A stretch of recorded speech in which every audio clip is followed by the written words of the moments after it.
無2個月，就要佇日本的愛知縣甲名古屋來舉辦着亞洲運動會。台灣體操的國手鳥王東家宏全力衝刺。亞運閣較無2個月就到啊！選手的技術甲心理備戰嘛，進入最後的衝刺期。經過巴黎奧運甲世錦賽洗禮，東家宏佇團隊協助下克服壓力，是保持心情愉悅，然後好好的享受整個訓練跟比賽的過程，然後身體的疲勞，然後跟一些傷勢其實都恢復到一定程度。經過8檔登上亞運的舞台，東家宏將目標集中佇單槓，並且去到日本做異地訓練。頭一擺踏入亞運的綜合格鬥的項目，林旭坤都行出亞錦賽骨折陰影，技術再進化。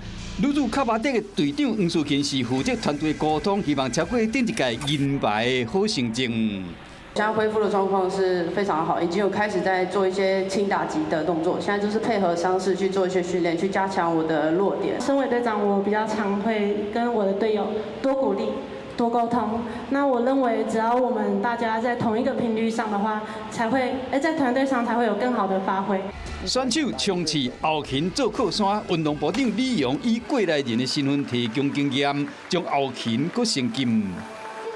那上屆亞運，我們總共只有7位隊醫，那經常忙到半夜，那隔天還要一大早就去到跟團跟選手一起出勤。那今年我們增加到15位，希望借由自己在過往在選手的時候遇到的一些問題來進行改善。